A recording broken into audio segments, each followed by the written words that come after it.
બરોબર છે, બરોબર છે. જય હો.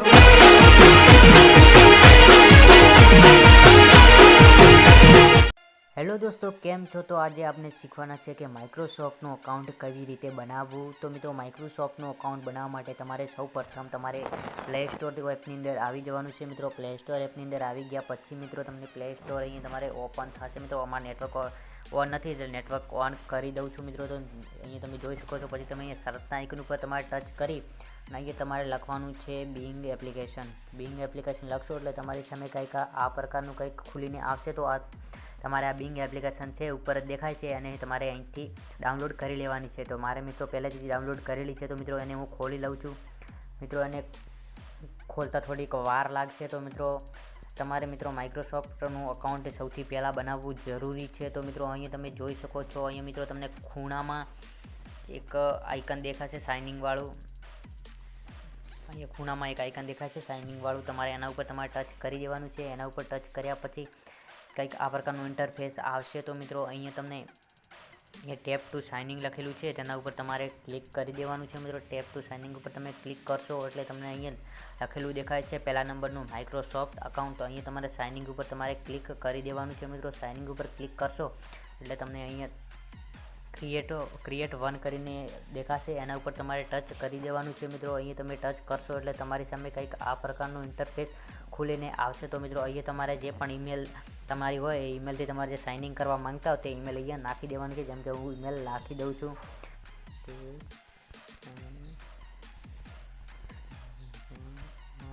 gmail.com. નેક્સ્ટ ઉપર તમારે ક્લિક કરી દેવાનું છે. તો અહીંયા તમને એક પાસપોર્ટ બનાવવાનું કહેશે. તો અહીંયા તમારે પાસપોર્ટ બનાવવાનો છે. જેમ કે હું ફટાફટ પાસપોર્ટ બનાવી લઉં છું. પાસપોર્ટ બનાવ્યા પછી તમારે અહીંયા નેક્સ્ટ ઉપર ક્લિક કરી દેવાનું છે. નેક્સ્ટ ઉપર ક્લિક કર્યા પછી અહીંયા તમને ફર્સ્ટ નેમ ને લાસ્ટ નેમ માંગશે. જેમ કે હું ફર્સ્ટ નેમ લખી લઉં છું, લાસ્ટ નેમ પણ લખી લઉં છું. એ લાસ્ટ નેમ ને ફર્સ્ટ નેમ નાખ્યા પછી તમારે નેક્સ્ટ ઉપર ક્લિક કરી દેવાનું છે. નેક્સ્ટ ઉપર ક્લિક કર્યા પછી અહીંયા તમારે તમારો બર્થડે સેટઅપ કરવાનો છે. જેમ કે મંથની અંદર હું લખી લઉં છું એપ્રિલ ડે તમારે લખી લેવાનું છે. અહીંથી તમારી યર્સ 2002. ઓકે, અહીંયા લખી લેવું હોય તમારે અહીંયા નેક્સ્ટ ઉપર ક્લિક કરી દેવાનું છે. નેક્સ્ટ ઉપર ક્લિક કર્યા પછી તમારે ઈમેલની અંદર એક વેરિફિકેશન કોડ આવ્યો છે તે તમારે અંદર નાખવાનો છે. તમારા ઈમેલ એડ્રેસ ઉપર કંઈક આ પ્રકારનો કંઈક મેલ આવે છે. તો જે માઇક્રોસોફ્ટ અકાઉન્ટ કરીને મેલ છે તો તેને તમારે ઓપન કરી લેવાનું છે. ઓપન કર્યા પછી મિત્રો અહીંયા તમને નીચે જોઈ શકો છો અહીંયા વેરિફિકેશન કોડ આપેલો છે. તો મિત્રો અહીંયા તમે જોઈ શકો છો, તમને બતાવી દઉં એ વેરિફિકેશન કોડ છે. તો તેને અહીંથી તમારે કોપી કરી લેવાનો છે.